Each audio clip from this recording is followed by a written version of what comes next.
देश के प्रधानमंत्री नरेंद्र मोदी की अपील को ध्यान में रखते हुए गुजरात के राज्यपाल आचार्य देवव्रत की ओर से पब्लिक ट्रांसपोर्ट का इस्तेमाल करते हुए एसटी बस का प्रवास किया गया है। पश्चिम एशिया में जो तेल संकट खड़ा हुआ है, उस बीच प्रधानमंत्री नरेंद्र मोदी की ओर से जो अपील की गई है, उसको ध्यान में रखते हुए गुजरात के राज्यपाल आचार्य देवव्रत की ओर से पब्लिक ट्रांसपोर्ट के इस्तेमाल का एक अच्छा उदाहरण मुहैया करवाया गया है। दरअसल वो गांधीनगर से ट्रेन के जरिए वडोदरा पहुंचे और वडोदरा से हालोल जाने के लिए वो एसटी बस में रवाना हुए। तब वडोदरा सेंट्रल बस डेपो पर पहुंचे राज्यपाल आचार्य देवव्रत की ओर से इस दौरान पत्रकारों के साथ बातचीत करते हुए प्रतिक्रिया देते हुए ये बताया गया कि तेल संकट समाप्त ना हो तब तक वो हवाई और हेलीकॉप्टर यात्रा नहीं करेंगे और ज़्यादा से ज़्यादा रेलवे और एसटी बस का इस्तेमाल करेंगे। इसके साथ ही प्राकृतिक खेती यूनिवर्सिटी में वो वैज्ञानिक और किसानों के महासम्मेलन में मौजूदगी देंगे। तब आपको बता दें कि बस में से उतरकर वो साइकिल पर यूनिवर्सिटी पहुंचने वाले हैं और उसी के साथ किसानों को प्राकृतिक खेतीबाड़ी अपनाने का संदेश भी देने वाले हैं। देखिए, पिछले दिनों भारत के यशस्वी प्रधानमंत्री श्रीमान नरेंद्र मोदी जी ने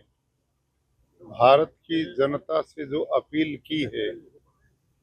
जिस प्रकार पश्चिम एशिया में जो तेल का संकट बना हुआ है, उस स्थिति को देखते हुए पूरे देश के लोगों से प्रधानमंत्री जी की अपील है कि हम तेल को बचाएं, क्योंकि इसका आयात भारी मात्रा में होता है। तो जब बड़े पदों पर बैठे हुए लोग स्वयं इसका उदाहरण प्रस्तुत करेंगे तो बाकी लोग भी प्रेरित होंगे।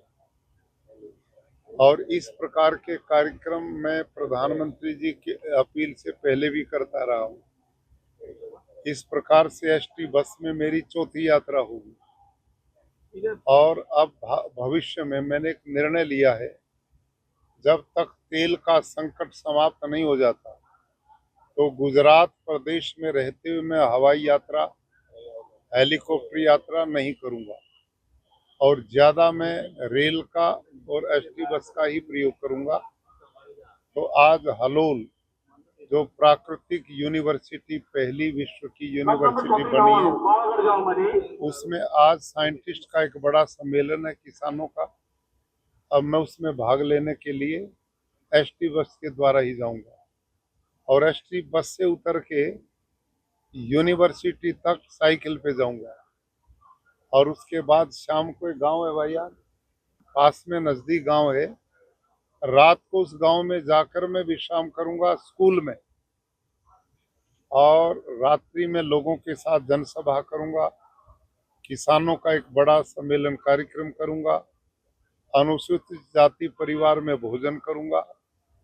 और स्कूल में रहकर सवेरे बच्चों के साथ योग की क्लास लूंगा।